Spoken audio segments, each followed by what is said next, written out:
So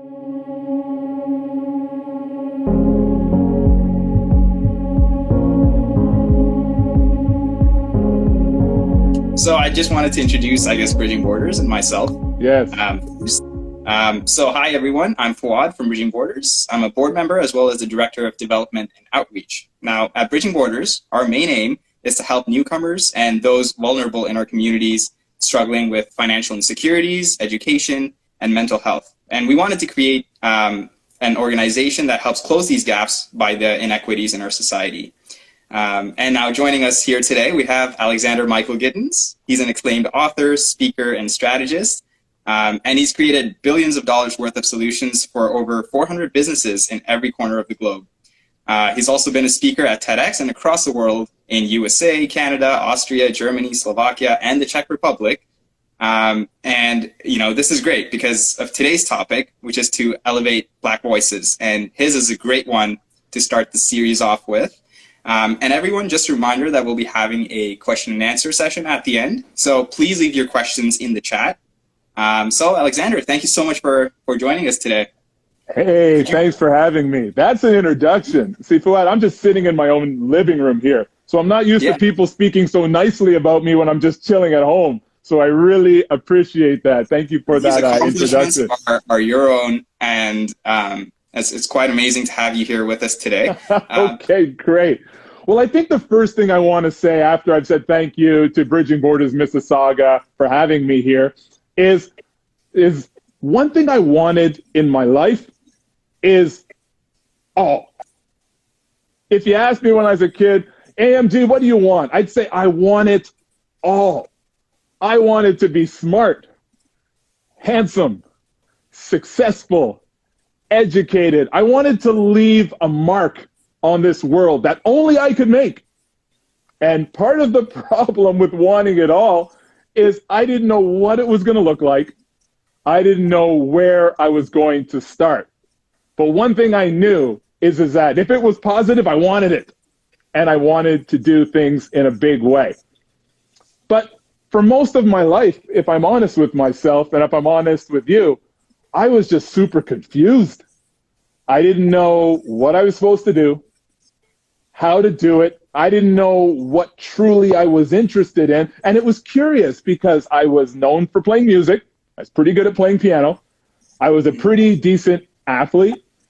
I was one of those kind of students, maybe some of you are like this, where the teachers would always say, if he would only apply himself, he would do so well, but I would turn in things late and lose my homework and things like that. I wasn't a very focused student. So here I've got the intelligence side, maybe not the work ethic, but I had the intelligence side, and then the artistic side, and then the sports side. But I wasn't sure how to make that all come together into something that's uniquely me. Okay, so what we're going to do is we're going to make this an interactive experience, okay? So everyone can see in their comment section there that they can leave a comment. You can also wave. So when I ask you a question and if you agree with it, just hit me with that wave. Try it now. Just hit that wave button so I can see those waves there.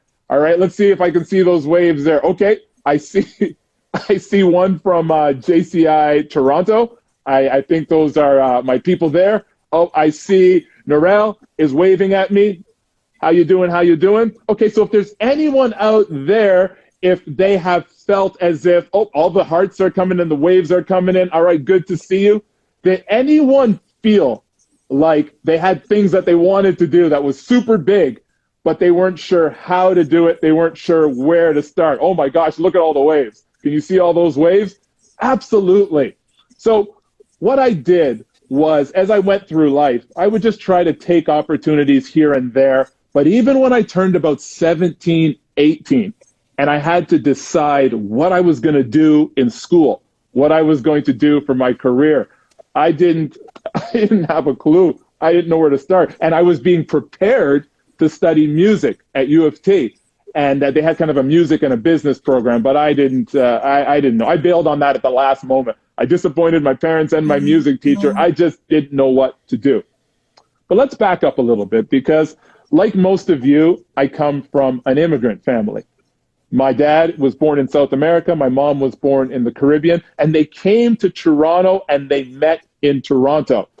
Okay, so I'm not sure what emoji to send me if you come from an immigrant family or if your parents met in Toronto, but find an emoji and send it to me if you understand what I'm saying. Okay, I see some waves. I see some waves still coming in, but if you come from an immigrant family, if you speak a language other than English at home, or if you have two cultures in your family and you've kind of had to figure out where you fit in all of that, wave at me. All right? This is supposed to be interactive, brother. You're supposed to be waving and agreeing and all of that too. We're on the screen together. We got to get. Oh, there we go. There we go. This is a team, all right. We got to typing these emojis out, but I'm like, I can just wave right here.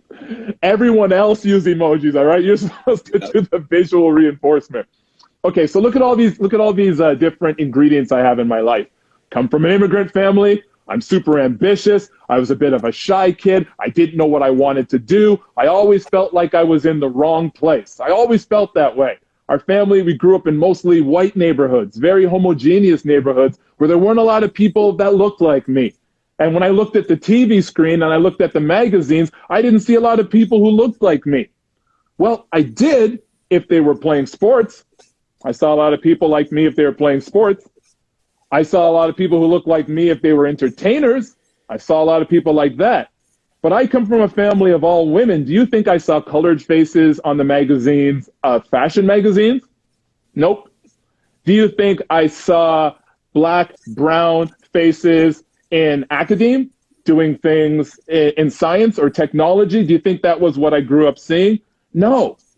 So here's the thing I want to share with you, and Mississauga and Toronto and all around the country here, is it's not that I didn't want to be a musician. I just didn't want to be known as another black entertainer, right? And it's not that I didn't enjoy sports, but I just didn't want to be known as like another black athlete. I was trying to reject these stereotypes, and the stereotypes aren't even bad. They're not even bad stereotypes, but I just wanted to do something different to figure myself out. So I was always a little annoyed when I was asked to perform piano because I loved music, but I didn't love performing. I didn't like being up in front of everyone. And I was always a little annoyed when teachers would tell me how good I am at sports because I was thinking, I've got a mind in here. I've got something I want to say. And it wasn't even their fault because I wasn't working very hard at school and I would never actually apply myself to things that were intellectual. So I ended up just going to college. I studied business. I started in HR. I ended up studying finance. And what happened was I ran out of money so early. I actually got about 3 or 4 scholarships and a couple bursaries. Lord knows how. Because back then, you could just work hard your last 2 years in high school and you would still get into good schools, right? So, I mean, I had a good average for those last 2 years. But as soon as the marks were into the university, I went back to my old ways and my marks went back down. But I got into some pretty decent schools. But because I was felt so alone in college, because I felt so far away from home, I didn't study all that much. I didn't leave my house all that much. And I lost a few of my scholarships because I didn't keep up my grades. Do you think I told my family that I needed help financially? I'm not sure if they could have helped if they wanted to, but I was ashamed. I was ashamed. And so rather than reach out for help, rather than be humble, I did the exact opposite. I started getting involved in different street hustles. I started selling things that were not legal. I started doing anything I could to grab money as quickly as I could. Because here's what I thought, okay? Here's what I thought. If I get money, people will like me, yeah? If I get education, people will respect me. And if I have money and education and if I have status, then I will matter. Anyone feel that way? Hit me with those emojis. Hit me with that feedback. I thought I would matter. That's all I wanted. I just wanted to matter. And I felt like once I get money, once I get status, once I get all of the things that I felt I never had, then I would be someone. So I did. I cut corners.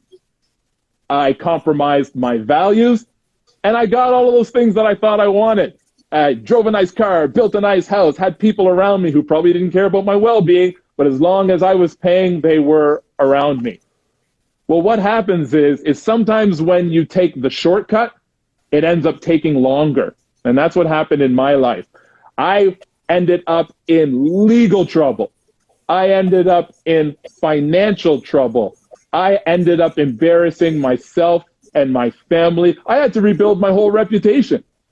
And there was this spot.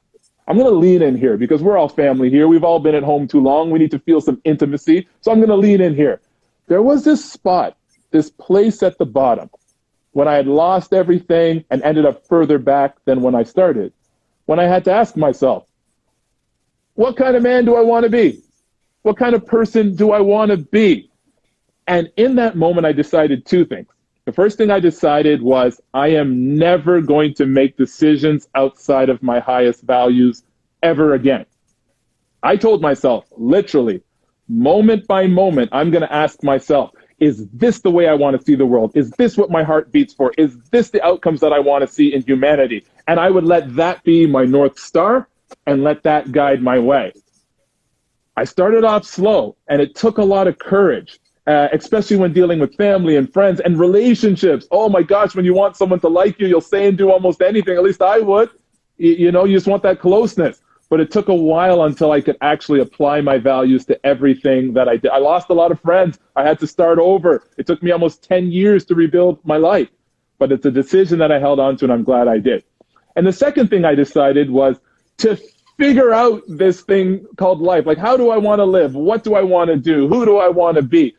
I just decided to figure it out. I read everything I could get my hands on. I always love reading.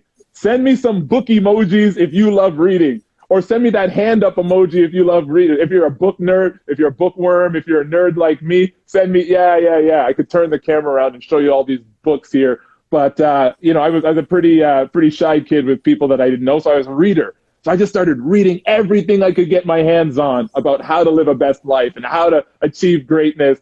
And how do I see, shout out to all my book nerds. I see you. That's what's up. So I started reading everything I could get my hands on. And I learned a few lessons, 3 of them in particular, that have helped me achieve my type of greatness, helped me achieve my kind of success, and put me on the path for all the things that I always wanted. So I think now is a good time for you to jump back in, because I've got my 3 lessons. Oh, look at all my bookworms. Like, I've got my 3 lessons. But do you want to jump back in before we get to those 3 lessons? Sure. Yeah. Okay. No, it's great hearing a bit more of your background and like all the things that kind of, you know, led to where you are right now. Sure. It's just been great hearing about your journey. But yeah, I'd love to hear more from you. I can tell that people love speaking with you. You're so positive. I'm getting all this great energy coming back from me. I'd love to hear more from you. Well, I'm going to tell you some more. Thank you for giving me the platform. Thank you for elevating my black voice. Exactly. That's what this is all about. I never knew my voice was black, but I figure the rest of me is, so maybe my voice is as well. So thank you for elevating it. Okay, so these are the 3 things that I did. Now, the Hollywood version of my life is good family, screwed up, picked his life back up, figured things out. That's the Hollywood version. It didn't work that way. There are zigs and zags and ups and downs. I took 2 steps forward and 5 steps back. So if anyone's out there and you're in that trough, right? You're not on the peak. You're in the trough right now. And you feel as if, you know, you've tried something, you ended up further back than you started. That's how it went. That's how my life went. That's how it happens. You know, just keep your feet moving regardless, all right? You know, keep your feet moving. But let's go over the 3 lessons that I learned. Okay, so number 1, I call this one the reassuring lie. Everyone at home, do that with your hands. The reassuring lie. Wonderful, I love it. I call it the reassuring lie. Okay, so the reassuring lie is the misguided belief that something external needs to change, okay? So when you tell yourself that something external needs to change, you are being reassured by a lie. Let me tell you some of the external things that I thought had to change for me to achieve greatness. Number 1, I thought I was in the wrong place. Anyone feel that way? Hands up emoji, heart emoji, I love you AMG emojis. Oh, we need an AMG. The I love you AMG emoji is the black heart. Ooh, that black heart. Give me that black heart. But anyone feel like they're in the wrong place? Anyone feel like they're not the right height? Anyone feel like if they were a different gender, things would be easier? Anyone feel like they've got the wrong religion? Anyone feel like their voice doesn't sound right? Anyone feel as if they don't are attracted to what other people think are attractive? Anyone like me have a weird combination of art and business and loving different things and you're not sure how they fit? Anyone have those things where you're thinking, if only something external was to change, I could figure out my greatness? Now, psychologists call that having an internal locus or an external locus of control. It's asking yourself, where do I get my self-efficacy from? Do I believe that I happen to the world, or do I believe the world happens to me? Okay? So I can't, oh, look at them black heart emojis. Yep, that's what's up, that's what's up, that's what's up. You notice I wore my Trayvon Martin, right? The black hoodie today. I wore the Trayvon Martin. I had to let them know. It's real out here, all right? I had to let them know. Okay, so with that external locus of control, if you believe that the world happens to you, you're right. If you believe that you happen to the world, you're right. If you believe that something external needs to change for you to achieve greatness, then you are right. Oh, it's a lie. But if you believe a lie, then you've proven that the lie is believable. Why believe a lie? My friends, if you've never heard this before, hear it from me. There is nothing external that can stop you from achieving your full portion of greatness. The greatness equation, which we'll learn later, has many different variables, but none of them depend on your environment. The challenges of life, the opportunities of life, when things go wrong, when things go right, they're where you prove your greatness. They're not instrumental in deciding whether you're great or not. Let me give you an example. If you act in such a way that you believe that this is the right path for you, and things completely fall apart, the way in which you react to that is more instrumental in your greatness than your original act to begin with. Might be mind-blowing. But, let's move on to the second rule, and you'll see how these two come together. Okay, so my 3 rules for achieving greatness. Number 1 is do not believe the reassuring lie. The reassuring lie is that something external needs to change. The reassuring lie is that if only I had this thing that's external, then things would work out for me. There is nothing external. Greatness is 100% up to you. So don't believe the lie. Don't tell yourself a lie. Man, anyone been lied to? Anyone lied to others? Oh yeah, I've had my fair share of lies. Oh man, I've told some good ones, some bad ones. But the point is, don't lie to yourself. When this is done, go into the mirror, look yourself in the eye and say, I am going to be in my life for the rest of my life. These eyes will always be staring back at me. I might get married one day. My kids might hate me. I get married one day. My spouse might hate me. But I got to be in my life for my whole life.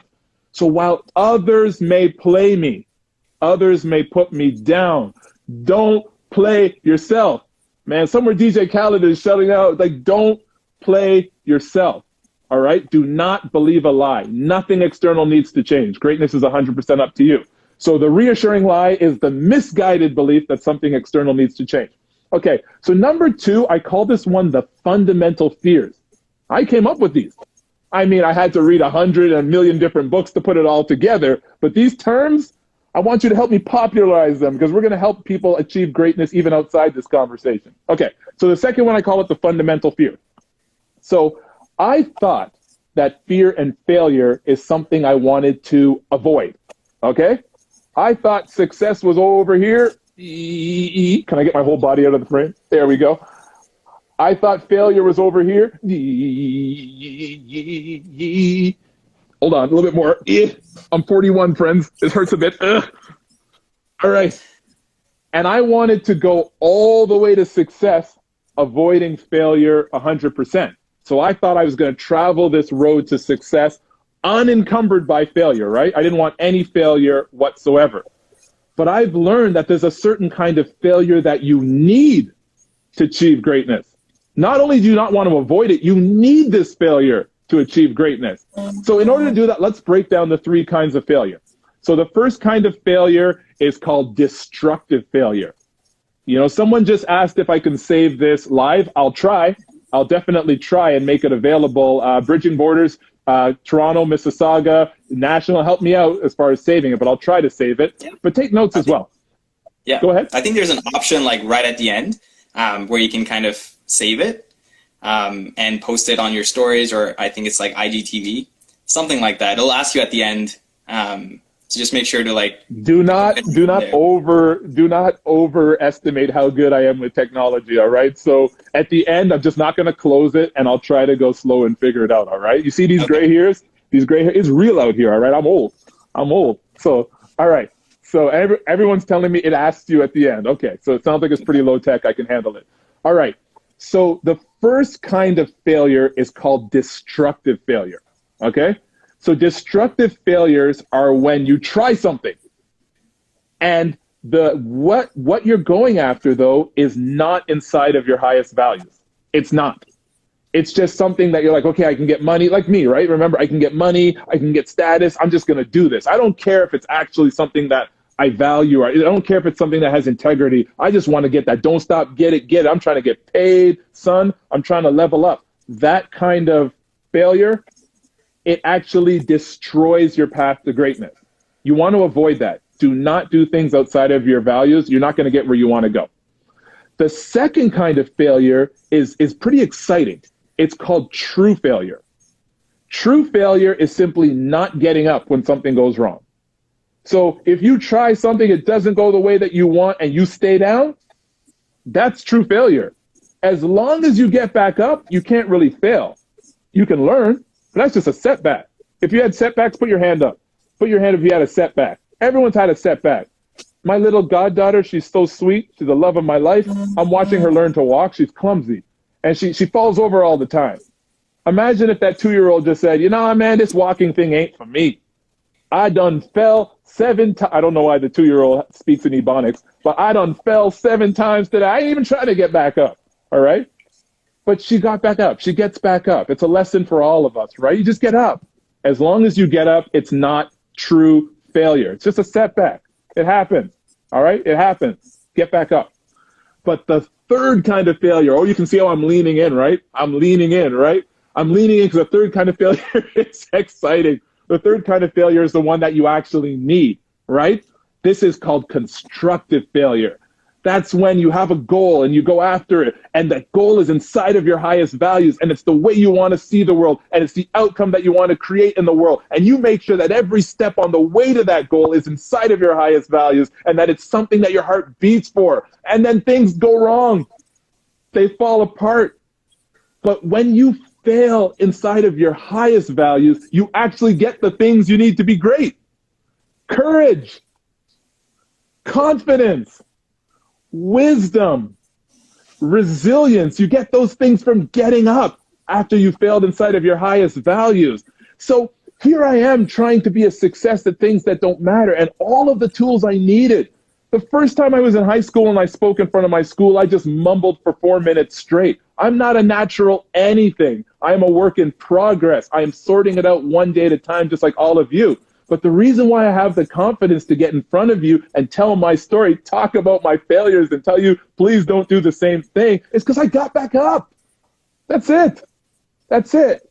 So the goal is change. Our team, we call it the failure championship, right? You got to cue that kind of like music that happens at the beginning of a sporting event. The failure championship. How big can I fail doing something that my heart beats for? How big can I fail? Can I go after things that are so scary that I'm likely to fail for that beautiful opportunity to get back up, knowing that taking on things that my heart beats for that are so hard to do, when I fail from that, I am building my path to greatness.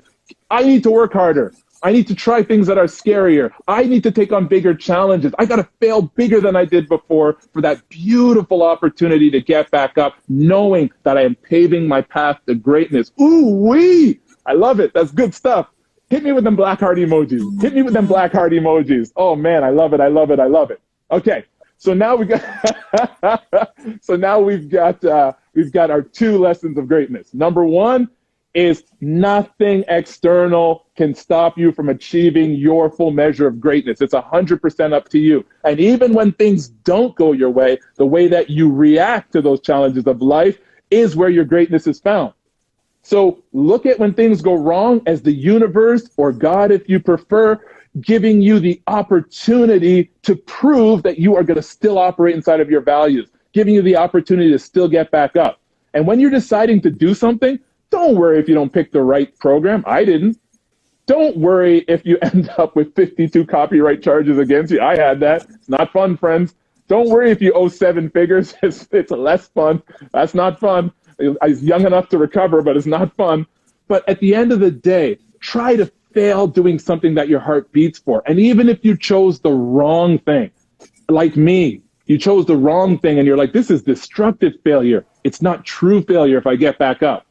All I got to do is get back up. So the failure championship, here we are facing one of the biggest global challenges. Here we are dealing with equality issues that we've had for hundreds and even thousands of years, some struggles that we've had. And we realize that sometimes we just feel like we shouldn't go on. We feel like our efforts are just a drop in the bucket and the things we do don't matter. And I picture people like Gandhi feeling that way. I picture people like Martin Luther King feeling that way, because a lot of the things that they fought for, it didn't happen in their lifetime. But are you willing to fail doing something that your heart beats for the beautiful opportunity to get up, even if the payoff doesn't happen right away? Will you replace the fear of things going wrong with the faith that every step we take towards a better tomorrow is the only step worth taking? You with me on that? Hit me with them black heart emojis. Ooh, give me them black heart emojis. All right. Yeah. Have that black heart emoji ready to go. Okay. Okay. So we've got the first 2 rules. Number 1 is nothing external. And then number 2 is fail as big as you can, doing things that your heart beats for, and get back up. All right. Number 3. You see, I had the first 2 figured out after about 7 years, and I was testing them with my own life. I know sometimes you hear when speakers get on stage and they say something. This is what happened when I was listening to speakers when I was a kid. They would say, if I only change... No, sorry, let me start over. If I only help one person here today, I will know that I'm doing the right thing. And I'm a kid sitting at the back, and I'm like, bro, you came all the way here to change one life? I don't believe you. I don't believe you. I don't believe you. Because I think that means either you have false humility or you have a lack of ambition. Like, if I can only change one life, man, I love all y'all, but if I can only change one life, I'm changing my life. I'm not gonna waste my one life on people I've never met. No way. If I can change one life, I'm changing mine. I don't think that way. I think about doing the most I can with my time, the most I can with having the biggest impact. I don't have false humility. I'm purposing all of my actions for greatness. I'm purposing all of my actions for legacy. And I want to change myself, the people I love, and the world around me in that order. I'm trying to do the most. And that's one of the lessons that I want to talk about. We talk about elevating Black voices. Anyone can say this. Anyone can purpose their life for more. Anyone can look in the mirror and say, you know what? Nah, bro, I'm going to do more. I'm going to do better. I'm going to do the most. I'm going to give it my all. And when I fall, good. Because AMG Ben told me that I need to get back up. That's what it's all about. See, it's just a reprogramming. Learning lessons is one thing, but I had to unlearn so many lessons at the same time. Man, y'all are dope with these comments. Yeah, the comments coming through are just, that's what's up. Keep them coming. You know how we be isolated, like we'd be isolated here due to this pandemic. And seeing these comments are really dope. I appreciate that. All right, number 3. Number 3 is the one that really brought it all together for me. Because the reason why I faced destructive failure is because my integrity was lacking. The reason that I faced destructive failure is because I cut corners. The reason why I faced destructive failure is because I put money and status over things like integrity and honesty and sacrifice. But here's the thing. Remember what I told you 30 minutes ago about what I wanted? Someone typed, what did I say that I wanted at the beginning there? Let's see how well y'all are listening. I'm getting all them heart emojis. Let's see how well you're listening. What did I say that I wanted at the beginning? 3-letter word. Rhymes with ball. All right. I think there's a, there we go. Who is that? Oh man, they're going so fast. That's right. Hey, my mom. See? You see, if only one person loves me on this chat, I know my mom does. So there. So there. All right? Yes, I said I wanted it all. That's what I said. I said I wanted it all. See, everyone else is saying all now. I went to school with people like you. One person would say the right answer, and everyone else now got the right answer. You got to be first. You got to be first with that answer, all right? You know, there is no second place here. You got to be first. All right, I'm just kidding. See, I wanted it all. So now that I found the right way to move forward in my life, you think I still don't want to be wealthy? Of course I do. I want it all. I don't want to deny myself anything. I want to see this big, beautiful world. I want to see all of it. And I don't want to go to that place I want to go. I don't want to go during the rainy season. No, I want to go during the prime season. I don't want to stay in the 3.5-star hotel that I got on sale using this discount code that I found on. Like, nah, bro. I want the dopest one. You know, put me in that, you know, that hotel in Dubai that looked like the sale. Put me in that. Put me in the top floor. I don't want to deny myself anything. I want it all. But what I want also is to create an impact with my life. So I'm left with this same question. How do I get both income and impact? How do I get both profit and purpose? How do I live my life in such a way that I'm making decisions that lead me towards the maximum expression of my greatness for legacy and for this lifetime? How do I know what to do? And that's where the third rule came in. And I call this one, I got to pause for effect. I call this one the unacceptable death. The unacceptable death.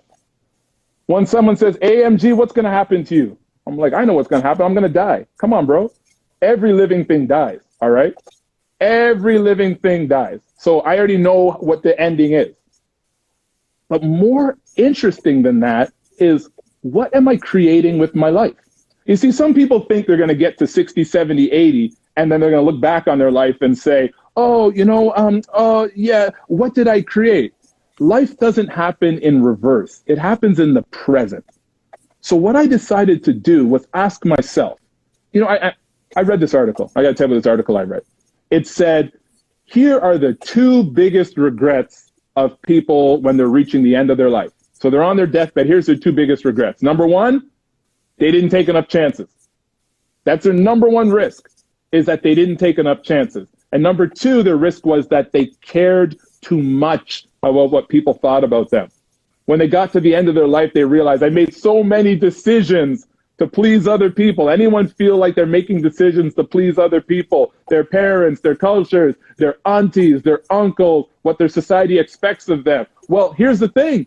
When you actually ask people who are facing the last moments of their life what they regret the most, they say they cared too much about what other people thought. So what should I do? Should I wait until I get near the end? I don't even know when the end's going to be. Or should I bring my all into every moment I'm in? That was the key. See, I had the equation. I made the equation. I had the equation. I said, I'm going to live inside of my values and create the most values for myself, the people I love, and the world around me. I had the equation. I'm going to give the most value inside of my highest values. Value times values. I pre the whole thing. I had the equation, but I had the equation wrong because I thought that, okay, giving value was going to be in my consulting practice. That's where I'm going to give value to my clients. And then when I'm doing great events like this with incredible people from across the GTA and across Canada, that's when I'm going to live my values. So I had the equation right, but I had it wrong. I thought one part of my life would be about generating value, and the other part of my life would be about living inside of my values. My God, did I have it wrong. Life is a collection of moments, right? It's a collection of moments. Every moment is like a scene of your life. And the question I'm asking you is, are you bringing your all into each of the moments of your life? I'm not just talking about moments like this when you're sitting on your couch and speaking to all these great people from all over Canada, from all over the Golden Horseshoe. I'm talking about in those moments when people don't see, when you're at the gym, when you're in traffic, your health, your nutrition, the way you treat people who can do nothing for you. Are you okay with those moments representing everything you are in legacy? So the unacceptable death is a death that comes after a life where I have not used every moment to define my legacy. So this is what I do. It's easy. Bridging Borders Mississauga says, AMG, will you come on our series and talk about elevating Black voices? I say, I got a Black voice. I don't mind it being elevated. I like the language. I like being Black. I like elevation. You're speaking my language. But then I ask myself, I say, is this opportunity allowing me to create the most value inside of my highest values, right? Because I already know how I'm going to do it. I'm going to give it my all. I'm going to give every moment of my life my all. I already know how I'm going to do it. The only question is, what am I going to do? And you can say no to anything, all right? Let me remind you of that. You're adults, right? You can say no to anything. Sometimes you feel like you can't, but that's that reassuring lie, right? You believe someone else needs to change. That's not you. You learned that 20 minutes ago. I don't even know why you're still holding on to that, right? So you can say no to anything. But the question that we're saying is, if you can say no to anything, then when you say yes to something, give it your all. You decided to do it. And that's what I started doing. And that's how I met Richard Branson. That's how I got courtside at the Raptors game. That's how I got my first TED Talk. That's how I got at the home opener in the owner's box of the Rogers Center. That's how I got to work with billionaire clients. That's how I became Toronto's most eligible bachelor. It's not because of the looks. No, man, that's the swag. That's the swag that did it. You know what I mean? The swag got me there because I started living every moment as if it was my only moment. Not in regret. Not out of regret. I wasn't desperately... Let me give you an example. If today was my last day on earth, do you think I would have done 100 flights of stairs this morning? No, I would have eaten ice cream. If today was my last day, do you think I'd be hanging out with you guys? Probably not. I'd be with my family. You know what I'm saying? Let's keep it real. I just met y'all. I'm just kidding. My family members are here. You know what? I would still keep this. This would be like my last, most incredible speech ever. But guess what? It is my most incredible speech ever because it's the one I'm doing right now. I give it my all. I bring that kid who didn't know who he wanted to be. I bring that kid who was confused. I bring that kid who ran afoul of the law and ended up in legal trouble, financial trouble. I bring him into this moment.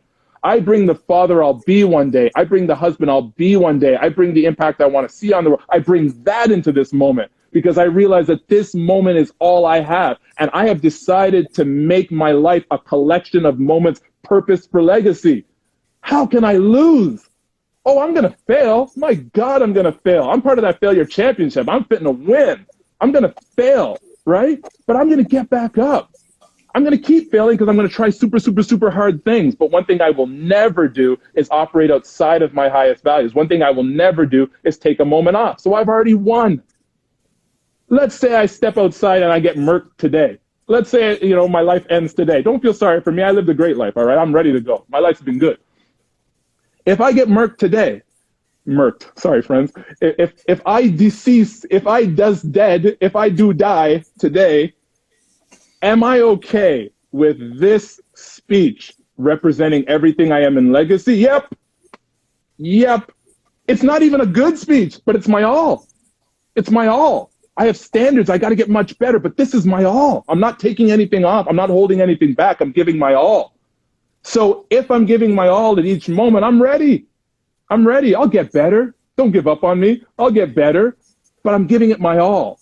And collections of moments where you purpose them for legacy is greatness. That is greatness. So AMG, how do I elevate my voice? How do I achieve greatness? How do I make sure that my life counts? How do I make sure that I know what to do? Well, you're not always going to know what to do. But if you reject that lie and you say, you know what? My situation isn't great. I'm not the best looking. I'm not the tallest. I'm not the handsomest. I'm not the smartest person. However, nothing external is going to stop me from operating. Well, then you say, AMG, I get that, but what should I do? Okay.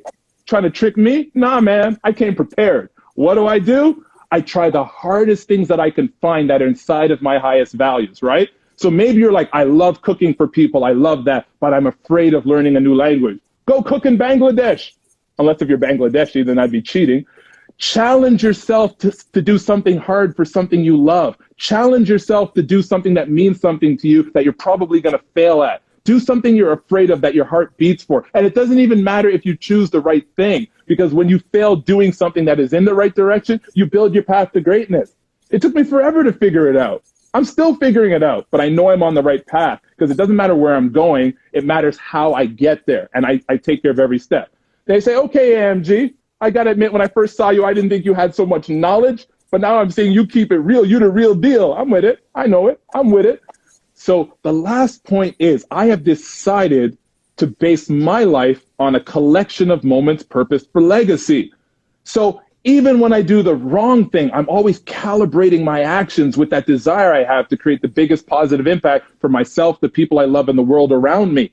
So it's not even important for me to get things right. It's important for me to have my intentions and my actions lined up with my desire to live a life of legacy. And if I get those moments right, then my legacy will be there. And even when I get it wrong, I'm in a new moment where I can go back and make restitution or apologize. So the evaluation period happens instantly and continuously. I'm always evaluating my choices, recalibrating them, and continuously analyzing where I go and how I get there. Friends, it's so cool that you've decided to elevate Black voices. And from a kid who was shy and never knew what he wanted to do to a guy who screwed up his own life and in every way. I failed in every way you could fail. I still make all kinds of dumb mistakes. I learned the hard way, all right? You know, that's why I said don't give up on me, right? I feel like I have a couple big destructive failures left in me, but I'll try my best to stay on the straight and narrow. But the point that I'm saying is that decision to say that, you know what, greatness is up to me. I'm going to act and react in alignment with my values. You know what? I'm going to try hard things for that beautiful opportunity to get back up. And you know what? I've decided that my legacy doesn't happen 10 years from now. My impact happens now. You're going to remember when Drake said, I like who I'm becoming? I think I like who I'm becoming. Yeah, all that way. You know what I mean? You're going to start loving who you're becoming if you start following those few rules there. So thank you so much, Bridging Borders Mississauga, for having me. Thank you, Bridging Borders proper and Toronto as well. I've prepared those 3 questions that we have here, and we can get to them. But I'm going to turn it back to you, brother. Thank you for helping bringing up the aesthetic of this video. I appreciate that. It's been great.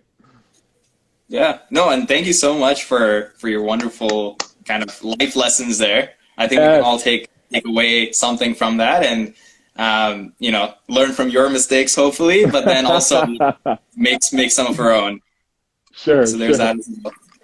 So yeah, we did get a couple of questions coming in. Okay. The first one is, so what are some microaggressions that you have faced and how can we avoid them? So I'm sorry? What are some microaggressions that you have faced, if you have, and how can we avoid them? Okay, so I think I hear you saying microaggressions. Aggressions. Aggressions. Oh, microaggressions. Oh, man. Aggressions. Oh, my gosh. Micro, macro, current. You know, yeah, absolutely. So I think the one, I spoke at U of T Mississauga. I spent a lot of time at the colleges in our area. And I always ask the audience to put up their hand if they speak a language other than English at home, if they're an immigrant. And I remember when I was at UTM, one of the speeches I gave, 100% of the students put their name up. I'm not sure. It was an IMI event. We work with the Institute for Management Innovation, and 100% of the students put up their hand. And the thing about that kind of blew my mind was when I grew up, my sister's in the chat, she can let you know there, you see Reed Hill cottages, that's my sister, so she'll attest to this. We didn't have majority and minority, okay? We had about 99.5% white, 2 Koreans, 3 black, like literally, like, you know, like a pinch of that. Like we had like very few minorities. So microaggressions tend to be more nuanced, right? Oh, we got the subtle version of racism or prejudice and all of that. And most of it was through ignorance. I'm not saying that a lot of it was through a malintent, but it hurts just the same. And I handled it very, very poorly. I wasn't someone who was given to aggression. I wasn't someone who would always stick up for myself. And I wasn't someone who really knew. Our family was more sort of dominated by religion than it was by being black or being a minority. It was just our reality. And so I wasn't really good at dealing with any kind of aggression. In fact, I would probably been a bit of a pacifist. But I think now, I think that what I would say is that oftentimes when people come at you sideways or come at you like just the wrong way, it says more about them than it does about you. And of course, if they push that right button, it's going to hurt, right? We're social and emotional questions. It's going to hurt. But a better question that I'm going to ask you is, when someone does all these microaggressions, all these nuances, all these veiled insults, all these backhanded slangs, when they come at you sideways, when you respond to that or choose not to respond to that, are you okay with that response representing everything that you'll be in legacy? That's the question. You're not evaluating what they've said. You've evaluated, did you decide to give that energy? You see, when you're like me and you've had a life where you've made mistakes, you've made legal mistakes, financial mistakes, and then you decide to put your life out there. At the beginning, I was like, you know what? I'm going to keep my head down. I'm going to live a simple life, because anyone can say to me, bro, how do you think you can tell me what to do? Look at you. You messed up in every way. They're right in two different ways. They're right. Number one, I don't want to tell anyone what to do. I'm living out loud. If you want to listen, listen. But you should do what every smart person should do. Listen to what I have to say. Take some of it. Take none of it. Take all of it. But combine it with your own intelligence and come up with something that is uniquely you, right? But if you decide that you don't want that kind of energy in your life, if that's how you want to deal with it, as long as that's inside of your highest values, move on. One thing I would say that I'm unwilling to do, I'm unwilling in a corporate setting to allow someone to marginalize a racial group, a minority group, if someone is homophobic, if someone is going to put down women. If that happens in like a corporate setting or organization, that's a moment. Remember we talked about are you living each moment in alignment with your values?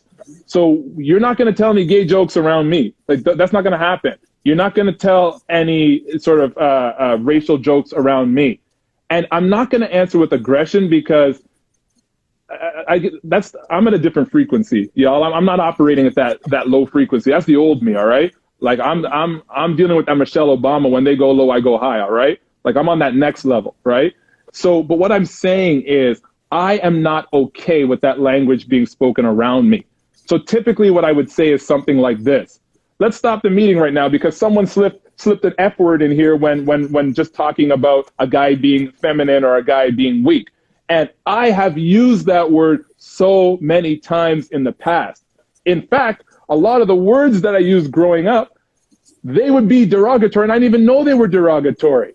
But Oprah said something. Auntie Oprah, Sister Oprah said something. She said, when you know better, you do better. And I know better now. I know that when words like that are used, there's people who feel less and that we put them down, and I'm not okay with that. So I know the word slipped out. The person who said it probably didn't mean it, but as long as I am in the room, I'm going to try and hold the conversation to the standard that I have for myself. Help me, because I screw up all the time, and I'm going to point it out for you. But if we keep going towards what Lincoln calls the better angels of our nature, I'm sure we're going to build a society that everyone wants to live in better. All right, so notice that's my personality. I don't tell people what to do. I point at myself first. I don't know what you should do. Do whatever you want. I don't know. I know how I'm going to live, right? My sister's reminding me that Oprah borrowed that from Maya Angelou. And Maya Angelou's book, I Know Why the Caged Birds Sing, is required mandatory reading. She is a national treasure. Get that book. DM me if you want to know more about that. But at the end of the day, I'm not okay with that being said around me. It doesn't mean I got to be confrontational. Like I said, I'm on that next level. I change the room. The room doesn't change me. I'm on that next level. So that's just not going to be said around me. Like they say in Detroit, let me tell you what's not going to happen. You're not going to talk like that around me. It's not going to happen. All right, good. Any other questions? That was a good one. Okay, so I do have a couple. So, okay, what suggestion do you have for someone trying to become more comfortable with their race? So I know you touched on it in a bit, and just talking about being your best self and living up to your full potential and doing whatever you want. But yeah, so how are some ways you feel that somebody could become more comfortable with their own race? It's so tough, right? Because there's a larger question in there, which is just being comfortable with yourself. Yeah. Now, if you're in your 20s or 30s, here's some good news. A little bit of that sorts itself out with age. Some of that kind of sorts itself out, like, as things change for you. But what I would say is realize that is one thing in your life that you cannot change that contributes to you being who you are. That's a great thing, because you're going to make a lot of choices. The choices are hard enough. But if you know and you can identify as, you know what, I am a Black descendant of slaves. That's who I am. That's how I got here.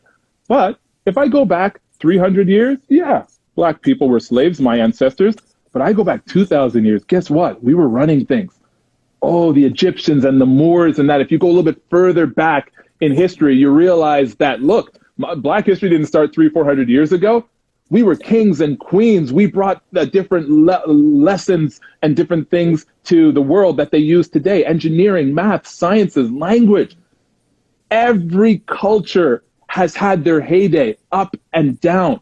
What's happening now won't last forever. 20, 30 years from now, there will be no majority in North America, just based on birth trends and all of that. So you are so unique in your place in the universe. All those things that make you you, your height, your color, your gender, your preferences, you are so unique. And I dare say beautiful. I dare say you're beautiful. But if you can't see the beauty in that for yourself, if you're struggling to see that, I would say get the work, get the help. There's people out there like my family members who have dedicated themselves to sociology and psychology. There's people there who have written mantras and trends. There's people who do spiritual yoga. Do not give up on yourself. Do the work. Anything. You know how I learned to speak in public? I spoke in public. Every time someone said, hey, does anyone have any questions? I just kept speaking because I knew I sucked. I knew I was horrible and I needed to learn. So I just practiced the process of that. So you are beautiful and unique and special and valuable, whether you realize it or not. Your place in the universe is for you alone. You get to make an impact unique of your voice and your station in life.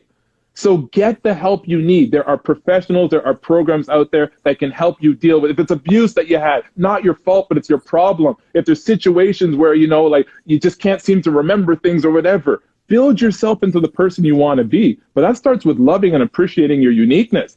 That's a process, but it's definitely something that if you're like me, you will read everything you can get your hands on. And the one thing I would say is addition by subtraction, right? If you have people around you that are feeding in like toxic individuals, or even well-meaning people that just don't yin your yang, then addition by subtraction.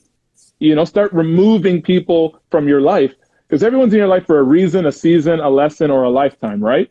And the beauty of life is finding out who is in each category. So hold on tight to good relationships, but let go loosely when it's time to let go.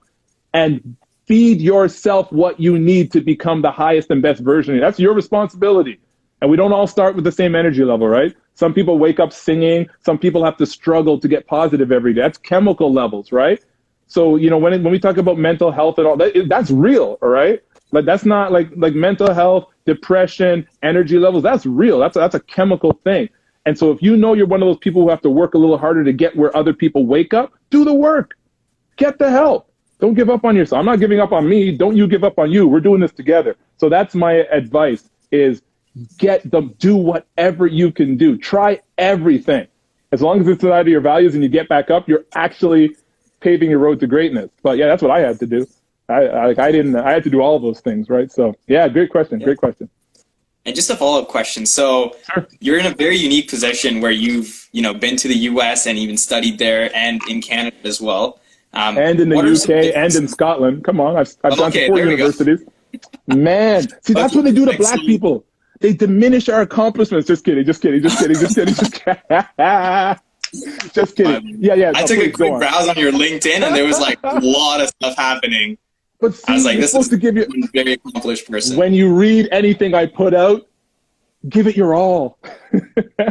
When you read my essays, pay close attention. Sorry, I interrupted your question. Dem's jokes, all right? Dem's jokes. Yeah. So you have experience, I guess, being educated in all these different countries. Sure. What do you think is kind of different, or what are some of the issues that you might have faced in all these different countries, and what are things you wish could have been improved or can improve going forward? Yeah, it's a great question. Let me tell you this: I've been a minority all around the world. As a kid, I played baseball overseas in Slovakia, Germany, Austria. As a teen, I traveled all over the U.S. playing music. I have 4 university degrees, and they're from 4 different countries: Canada, the U.S., then Scotland, and then England. England and Scotland in that order. So I've been black a lot of different places, and let me tell you, Toronto, Canada, is easily the absolute best place in the world to be a visible minority, to be ambitious, to be positive. It doesn't get better. All right. So when you think about, what you have around you, then it's not that the people in Glasgow, Scotland were any more racist. They're just about 40 years behind where we are now, because they haven't had perhaps the interaction, or they've been looked at. They got their own issues over there with being looked down on when it comes to England and all of that. So at the end of the day, it's helpful to travel to get to know yourself. They call that a liberal education. But if you haven't actually lived somewhere for a while, it's hard to kind of get the vibe of the place. But one thing I would say is people are people. People are people. Everyone wants the same thing. If I ask you what you want, it's the same as me. I want to be happy. I want to be healthy. I want the people I love to thrive. I want to see the world. I want to laugh. I want to eat good food without gaining weight. Oh boy, do I want that. I want to create an impact. I want to have great relationships. I want great physical relationships, mind-blowing interactions, right? We all want the same thing. So that's true of people, whether they understand you or not. That's what makes us human. So at the end of the day, if you're centered on who you are, it tends to give you more grace when you deal with other people, and you won't be so reactionary. But I'd say, yeah, what I've learned is that it's not all about me. You travel, you realize that there's a lot of things going on that ain't got nothing to do with me. And at the end of the day, it just gives you this humility where you're like, whoa, how am I going to make an impact? There's a lot out there, but it's a fun challenge. So it's a great question. Thanks for making me think about that portion of my life where that was interesting. Yeah. Yeah. And I guess for the young viewers kind of that are going to watch this or are watching this right now, what are things that they can do to have a strong voice? So now you're an amazing speaker who's done all these travel engagements and speaking tours and even literary achievements. What are some things that the young people watching this can do that can kind of put them in a place where they can speak up and speak out? Sure. Yeah. I'm going to take the longer route because I think about this all the time, right? So I think about Gandhi when he was a lawyer, a British lawyer. And I think about those moments that he had when he was deciding that he wants to dedicate his life to sort of peaceful resistance. I think about him because I'm thinking he was probably younger than I am now. I think about Mandela in that jail. I think about Dr. Martin Luther King, and I'm thinking they were just regular people at first. And at some point in their life, they just decided that it is bigger than them. They decided that hard work isn't enough. They were going to add sacrifice to it as well. They were going to have faith where most people have fear. So what happens? Go through the 3 rules that we went for greatness. If you're younger than I am, I'm 41 years old, right? Shout out to my 1978 homies. I know there's Tom's in here. He's born in 1978. Okay. But if you're younger than I am, you have more time to build that compound interest of each of your actions, purpose, for legacy. I spent all my 20s doing the wrong thing, getting in trouble, owing money. I spent my 30s paying for those mistakes I made. If you're 21, if you're 19, if you're 24, and you decide today, you know what? I'm going to do what AMG did. I'm going to purpose each of my moments for legacy. I'm going to ask myself, if this moment was the only thing that my life was based on, am I okay with that representing everything I am in legacy? And those small decisions you make, it actually has a very quadratic effect. It has an exponential effect. So you're going to outpace me because you started younger. So don't worry about the big moments. There's nothing about my life that was big moments. All of the things I got in my life were based on things that I couldn't see happening. I couldn't plan them out. But because of the consistency of each moment, purpose for legacy, then it started to gain momentum. So don't worry about identifying the big things that you need to do. Ask yourself, I just had a fight with my sister. I only have sisters, so if I'm going to fight with a sibling, it's going to be sisters. Am I calling back and apologizing? Am I saying, I thought I was right, but I made you feel bad and I don't want to be that? Start by ordering your world. You'll be surprised where it can take you.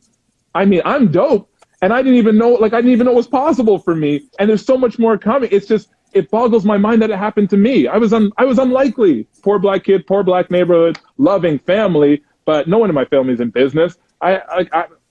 I figured this stuff all out. I made every mistake you can make. If I was in the States, they would have locked me up. They just don't lock people up in Canada like they do down there, right? So I just purpose every moment for legacy. Line up every moment with your values. You're gonna love where it takes you. I couldn't speak compellingly until I started living it myself. I wasn't a great speaker until I started living it. I'd have to search for words. I would be in meetings with like old white clients, and I would try to sound all intellectual. I would try to sound like I knew what I was talking about, right? I was afraid to be a little bit silly because I figured they're going to look down on me. I'm younger, I'm darker, they're not going to like what I have to say. So I tried to sit up straighter and recite my MBA textbook. I tried to recite, like the biggest words I could come up with. And I know some big words. But it was only once I embraced the whole of who I am that I started having the confidence to be that. So do I wish that I was more nuanced? Yeah. Do I wish I was smarter? Yeah. Do I wish I was cooler? Yeah. Do I wish I was taller? Sure. But once I embraced all the things I am, I started to be more confident and more compelling and more impactful. Man, that's the stuff. Ooh, give me 2 servings of that. And anyone can do that. It's just giving your all in everything you do. Yeah. Awesome. Yeah. Okay, so this one's, I think, from a student. So we have, what's the best approach to dealing with topics pertaining to race in lectures? And how do you respond to offensive and uneducated comments made by peers and profs and teachers? Yeah, okay. So no one wants to be contrarian, right? No one wants to be the person who goes against the grain. However, sometimes you got to, all right? Sometimes the only way to do the right thing is it's going to cost you, right? And you just have to ask yourself, are you willing to do the right thing even when it costs you? So decide today as a group, decide that we are just no longer going to allow those things to happen around us. You see, that's a decision you can make. See, determination is just a big decision supported by smaller decisions. So I am going to be someone who champions the cause of minority groups, whether it be racial, sexual, religious. I am going to be the person who stands up for people who may not have a voice. Good decision. All right. The smaller decisions that back that up are in your everyday actions. So what I ask myself these days is, can I be contrarian and still do things with grace? Can I say no to something and do it in a way that is still humble and it's not coming from anger? But let me be clear. If the only way you can do the right thing is by yelling, screaming, crying, better to do the right thing the wrong way than to do nothing the right way. You understand what I'm saying? So everyone ain't AMG, all right? You shouldn't handle, that's why I say there's nothing beneficial about being me or listening to what I have to say. The key is to learn from what I've said and combine it with your own self to bring something that's uniquely good for you. So maybe you decide that, you know what, the way that I can handle this the best is to do it A, B, C. But one thing I have to say is that when the universe gives you those tests, and it's that moment where someone says something that's against your values, that's the moment you're in. And we talked about greatness is purposing those moments for legacy. So you better have that. You better have that one in the clip, one in the heady. You better have that bullet ready to fire. You better be ready, because your whole values, your whole legacy is dependent on you living that moment by moment. So it's better to say the wrong thing than to say nothing, right? You remember the quote from, I think it was, someone look up this quote for me. I think it was Martin Luther King. No, it could be Gandhi. Could be Gandhi. Look up this quote for me and DM it to everybody. Not DM it, whatever it's called when you put it in the comment section. Just commented. The comment section is called commenting, is it? Okay. I guess, yeah. That must have felt good to say. So just kidding. I told you I'm not good at this social media thing. That's why I'm clueless too. This is my first time doing an Instagram live. No, I appreciate it. See, I would be hopeless if I did this alone, so I'm glad that I have a teammate here. So the quote is that the only thing that evil needs to propagate is for good people to do nothing. Someone find who said that, it's either Gandhi or Dr. King. So for evil to propagate, good people just have to do nothing, right? So you are either a part of the problem or you are a part of the solution. There's no middle ground, all right? So you got to decide what side of the line you want to be on. But if you're someone who watches things happen or doesn't know what happens, then guess what? You are a part of the problem. The biggest challenges of life require us all to live inside of our values unapologetically, enthusiastically, consistently, and with courage. None of us can do it alone. So when those moments come up, then speak up, stand up, and better to say something right the wrong way than to say nothing. Yeah. Okay. Also want to be cognizant of your time. There are a couple more questions. No, man, I'm good. There's a global pandemic. Where am I going to be? Just kidding. Okay. No, just kidding. But as long as this is just like amazing nuggets of wisdom that you're dropping. So I mean, I'm sure everyone watching this and watch it will really appreciate all your time. No, it's my again. I was hoping that we would have some time for some questions afterwards, and I'm going to be the last one to leave. So if you have questions, I'm happy to answer them. Yeah. Yep. Okay, so this one's a good one. So how could one become a better ally to Black and marginalized group at an individual level and at an organizational level? Okay, so I wrote this one down because I had this question prepared ahead of time. So I wrote some things down. So at the individual level, we've already spoken about that, right? So at the individual level, we spoke about having that internal locus of control, taking things at your heartbeat for that are super, super hard, expecting to fail and getting back up, and purposing each of your moments for legacy, right? Okay, so someone said that it's Edmund Burke. Thank you. I cannot separate your name. I'm just going to say Anyanan Towana. But how do you know where the first name starts and the last name ends? See, that's when you got to stay woke. You got to stay woke, right? You got to know what's up, right? I was joking because when I was at UTM, there was this professor, this white professor, and she was giving out awards for IMI night. So I don't know if you guys have said the Institute for Management Innovation Awards night. And UTM is mostly like minorities, right? So I'm looking at the list of awards and I'm seeing these names. I'm seeing like an Indian name and I'm just waiting for this white woman to say the Indian name, right? Let me tell you, my girl bodied every name. Like, I don't know, she was on point. She was like Prabjot Sharma.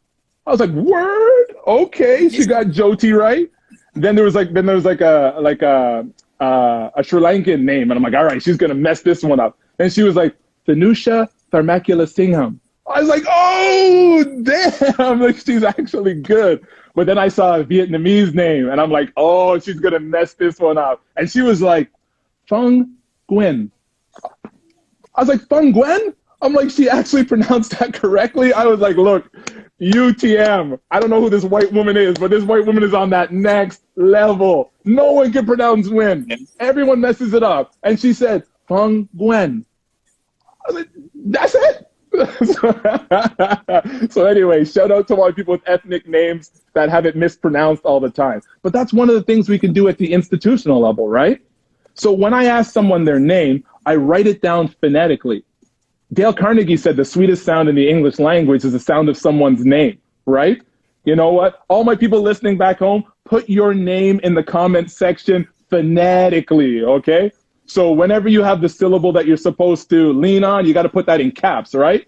So my name is Alexander Michael Gittens. Say it 3 times. Say it loud, say it proud. Spell your names phonetically and have some fun. I'm not going to say them out loud. Then I'm going to embarrass myself on live television. No, I'm not going to say them, but shout your name out there because you are the first rule of greatness is your decisions. But when we learn names, one thing we can do at the organizational level is ask that name over and over until we get it right, pronounce it back, and write it down correctly, right? So if we're saying Chiwetel Ejiofor, okay, so Chiwetel Ejiofor. Okay, so Chiwetel Ejiofor. Am I saying that correctly? Wonderful. Forgive me if I say it wrong because I know it's so important to get your name right, but I'm going to stick with it until I get it. Who doesn't want to hear that? Who doesn't want to hear that? My girl Jyoti has had her name said wrong every day of her life. Who doesn't want their name said right? Okay, so that's important. So at the organizational level, we can stop that ridiculous thing where they say, "Oh, I don't know if I'm pronouncing this correctly." Oh, that's weak. That's weak. You're making yourself look like a fool, and you're making the person feel marginalized. Confidently learn the name, memorize it, write it down phonetically, and practice it before you go into a meeting. The other thing we can do when it comes to names is yeah, I see my names coming in there. I see my names. Help me out. Say it. I'm not saying it. You know that. Oh, everyone's too weak. Everyone's too weak to try. I see the heart emojis, so we'll keep going. But the other thing that I want people to do is I want people, when they start writing, so English language tells us that when there's not a masculine or a feminine pronoun, that we're supposed to use he or him. Cut all that. Cut all that. All right? You should be using she and her just as often as you are using it. In fact, for the next 20 years, just use she and her and feminine pronouns 80% of the time. We got some ground to make up, right? So just use feminine pronouns 80% of the time, right? The other thing is, stop all this, John said this and Sally said that. Nah, Keisha, Olu, Rishi, Emeka, Fatima. And when you're speaking to Fatima, ask her if it's Fatima or Fatima. Ask her. We've got Ali, Noor. Do you know how many Noors there are in the world? Do you know how many Mohammeds there are in the world? Start using names and when you tell stories and examples that are different names. What about names that are specific to the Black Lives Movement? Maybe we don't just need to say their name. Maybe we need to keep their names alive in our literature. Tanisha, Trayvon, Breonna, Emmett Till. Let's keep those names alive. No more John Does, all right? You know, John Doe is now Thanusha Tharmacula Singham, all right? And if they can't say it, who cares? Learn it. Yeah. Learn it. You be successful in your life and you make people say your name right, just like my man Chiwetel Ejiofor, you know, the actor from 12 Years a Slave. So say it right. Have pride. Your name, that's your family, all right? That's your family. And if you have these ethnic names, like great names like Noor, great names like Ali, great names like Fatima, there's more of them than there are Johns and Sallys anyways, all right? So just take over. You know what's about you. Let's use that example. So the two things is, number one, we're going to pronounce names correctly. We're going to memorize them. We're going to write them phonetically. Number two, we're going to start using her, she in all of our writing, 90%. And when we give an example, we're going to use ethnic names that mean something to us. And if you can't think of an ethnic name, please use my man Trayvon, all right? Use my man Trayvon Martin. Use Breonna. Use Emmett. Use George Floyd. Use these names. Keep them alive. We can put them into literature. We can immortalize their sacrifice through that. So great question. That's what I would say, yeah. And for those watching, as a side note, I know LinkedIn now has this new feature where you can add in like your own voice to your name. Oh, word. So next to your name, you can pretty much click like the speaker icon and listen to people saying their own names. Oh, that's so you know exactly how to pronounce their own names. Oh, that's a new feature that came out. And it's very cool because I know a lot of people, for example, even like, Irish people who have like difficult to pronounce names, like it's not how it looks, how it sounds. And so you can now click that icon, and if they record themselves saying it, you'll be able to know exactly how to say their names. My Irish friend Anya, it's spelled A-I-N-E. I'm like, how did you get Anya out of A-I-N-E? So put some clap hand emojis for LinkedIn, allowing us to whatever. Hit us with them clap hand emojis. Let me see some dark skin hands too, not just that yellow one. You know what I mean? Let me see different colors, elevating Black voices, okay? Okay.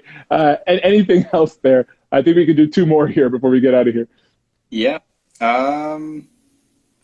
We covered a lot. I don't know if there were any in the chat. There might be some that came in.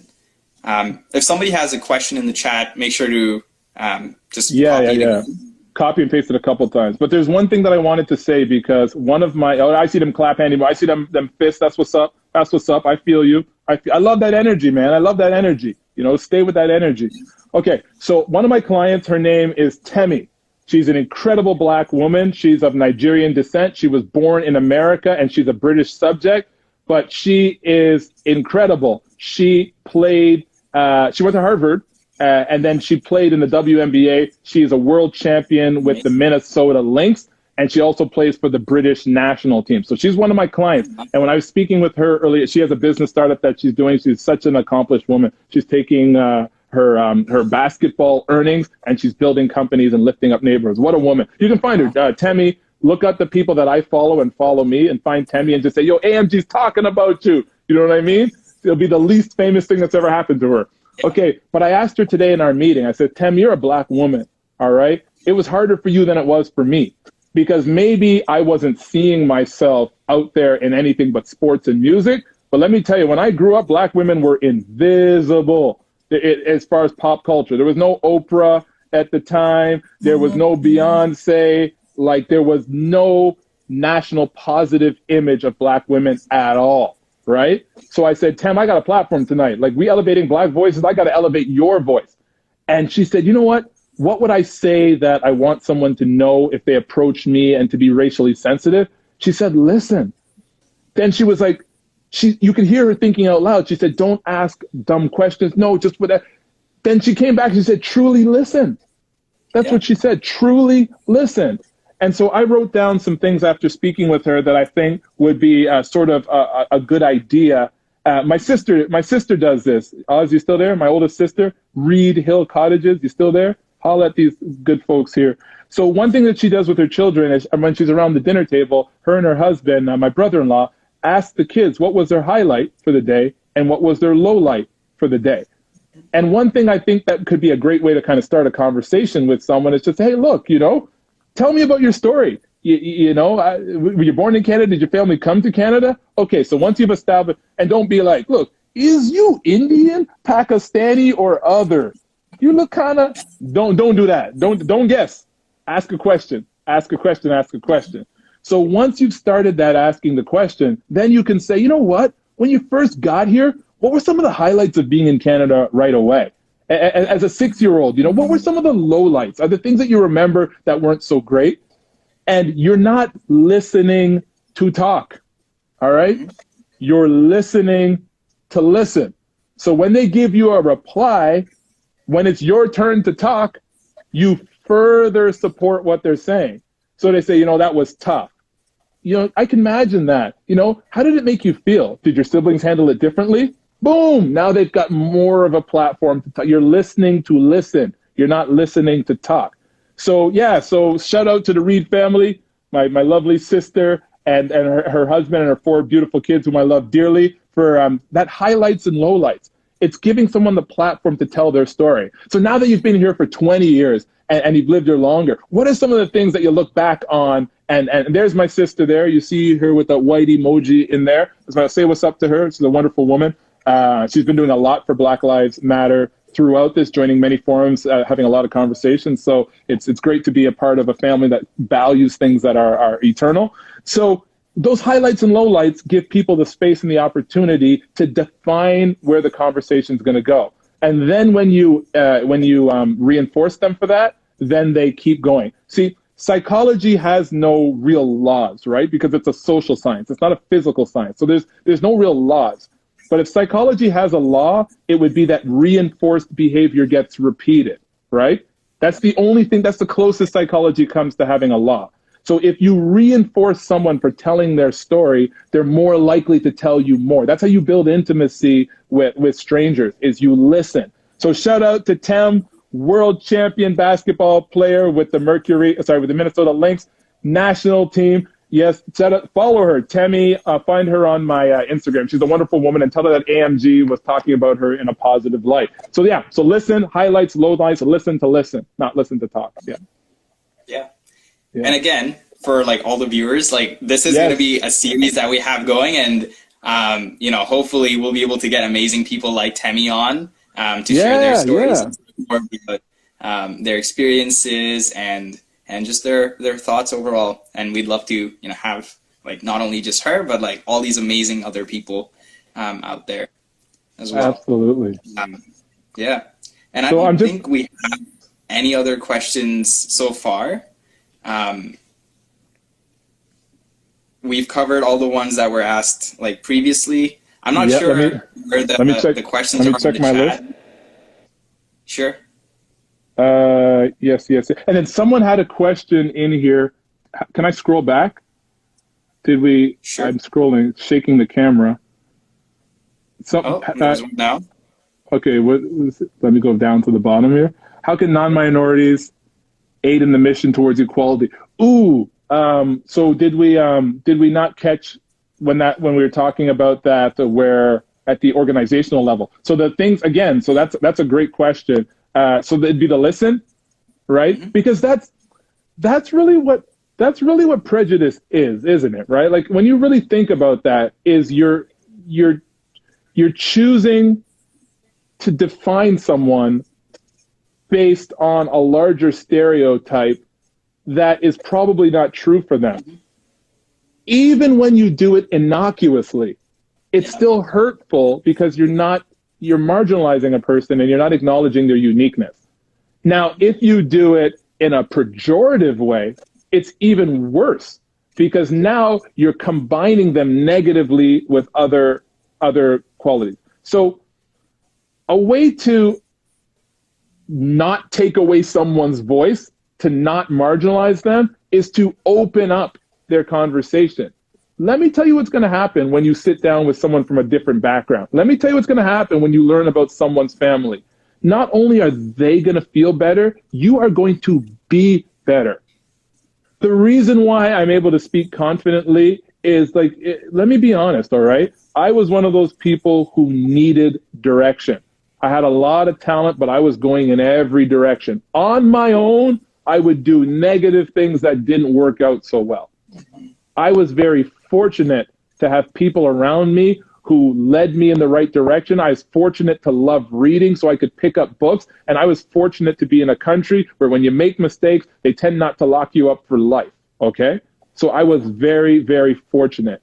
But the one thing that will always work for you is giving people space and time to be who they are unapologetically. It's the opposite of racism. It's listening, understanding.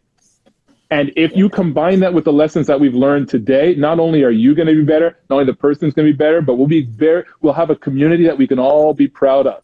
You know, when your children go to school and there's other families there, they will be a net benefit, not a net tax. As Gandhi said, you got to be the change you want to see. Any of us can do it. But remember, it happens moment by moment. That's the key. That's the key, is moment by moment. Yes. That's true. So are we good? Did we cover them all? I think so, yeah. Yeah, we covered them all? Okay, so on behalf of me and the team, Kristoffer St. Clair, Mustafa Sheikh, Tom Caldwell, they're our team, and then neighbor, of course, is Paulette Mohabir. Just want to say thanks so much for Bridging Borders. You see me in front of the camera here, but I've got an entire team that keeps me motivated, that goes over ideas with me, that sets up all the cameras and lights that make things work. I'm so blessed to have such a wonderful team. You surround yourself with great people. Keep people in your life that build you up. Even if it's just one, even if you're by yourself, better to be alone, better to be stuck in a book than having people who sap you of your energy. I am the product of great people putting up with my mistakes and believing in me when they probably shouldn't. So I just want to say thank you to those people. My sister and my mom are here, my team, so proud. Bridging Borders, man, when I was the age of I had 3 young women leaders, all visible minorities, all confident. When I was that age, I wouldn't have been able to, I was a part of no groups. I wouldn't have been, you guys are Bridging Borders. I'm about y'all, man. I'm about y'all. You know what I mean? So I give that level up to Bridging Borders. Whatever you guys are doing, I'm about it. All right. So thank you so much for having me. And to everybody else, get those moments right. Fail big for something your heart beats for. Don't let anything external tell you that you can't do it, because it's just not true. Prove it wrong and purpose every moment for legacy. Thank you so much, everyone. Thank you. Thank you for having me. For coming onto this live stream and setting the bar really for what this series could be. Yeah. I mean, for all the people at Bridging Borders Mississauga who organized this, you've done a phenomenal job, and thank you. Got someone, who I'm very, happy to have learned from myself, and wonderful, I'm sure all wonderful. the people here have as well. But yeah, thank you so much. And thank you so much. Yeah. We'll try to maybe make this available so that, people can watch the start of it if they miss some of it. Or even, new people who couldn't make it out at this time. Sure. But yeah. I'm going to get the team on that to try and get this out to everyone. So just be patient. We'll try and make that work. Hey, someone's shouting out South Africa. That's what's up. That's what's up. Yeah, why don't we do that? I'll leave the camera open for a bit. Put your flags. Tell me where you're from. Shout out each other. Hang out with each other. This global challenge is going to be over eventually. Let's stay strong. Let's be positive. Let's take care of each other. And thank you so much for having me. All right. So I'll stay on here so you guys can shout out a bit. But God bless you. Have a great night. Thank you, everyone. Thank you. All right. Bye, everyone.